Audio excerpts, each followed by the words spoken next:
I think down there in the notch there's a nice little tent site, nice spring water source. I think we'll call it a day and catch a magnificent sunset on the west peak of Mount Bigelow, and a sunrise, I guess it would be on what, the eastern, or just Mount Bigelow. I guess that's the big hoorah right over there. So although it doesn't look very far, I'm tired. It's a gorgeous day. I'll make my final decision when I get down to that tent site area, but I'm pretty tired, and it would be nice to relax and enjoy a good meal. And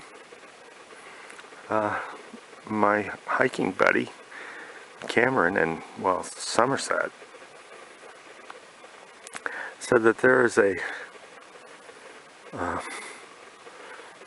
the caretaker from over at the Horn Pond is carrying up a gigantic post for the new sign, because there was no sign up there at the western summit. So be prepared, he's coming. This should be a sight.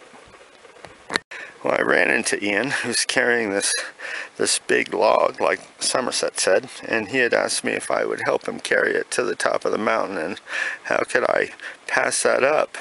Such a grand opportunity to take my backpack off for a while, which the backpack is much heavier than that friggin' log.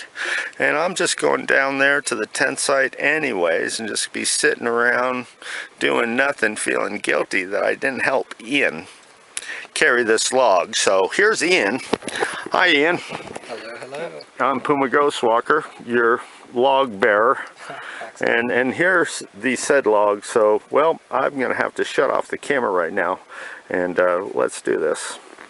Not only is it heavy, but it's fresh green. He stripped all the bark off of it, so it's really slippery. We've carried it, you know, pretty far. So far, we got a ways to go.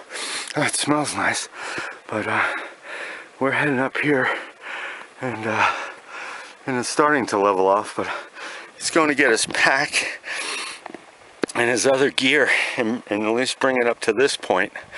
And as we're just kind of, you know, chugging along here, but yeah, it's my good deed for the day.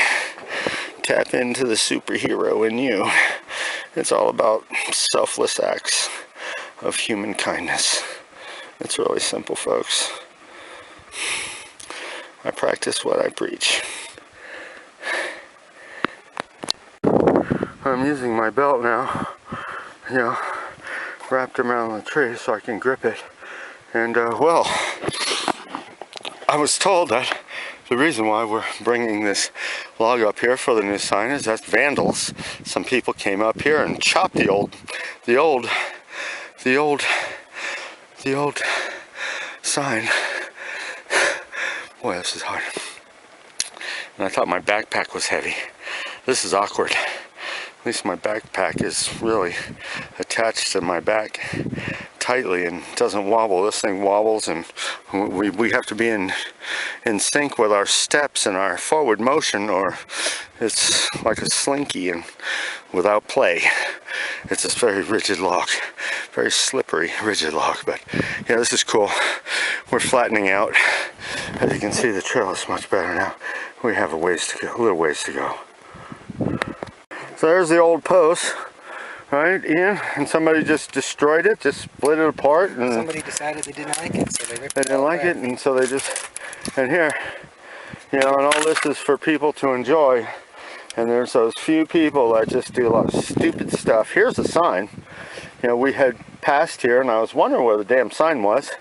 And, you know, Ian had taken it down below, thinking that, you know, it was going to be stolen. And these things happen, you know, top of a mountain. One of the biggest problems is people take stuff like these souvenirs, and it's not right for everybody, but just a few bad apples. And well, and I earned my keep for the mountain for the night. Well, here we are back to where we started, and I got my pack. I dropped my pack here, and so I'm suited back up, and we're definitely, it's 4:45. We're definitely going down to this next tent site, and I'm gonna relax, take my boots off, and geez, might make a nice hot cup of tea or something. But a good hot supper's gonna be good. And yeah, so I gotta get going because it's late for me anyways, and I'm tired. That was something else. I didn't expect that to happen today, but you know, how do you turn down a person asking you to help carry a log up a mountain? You know, and he's by himself doing it. I mean, and he's part of the Maine Appalachian Trail Club, and he's actually one of 5 paid employees, you know, part-time employees that help maintain the trail, and everyone else are, you know, are volunteers throughout the whole state. So it's a cool job for the young man. It's his second time up here on this second season on this mountain, and his 7th season working for the Maine Appalachian Trail Club. Ian, my hat's off to you, man. Superheroes. Hoorah!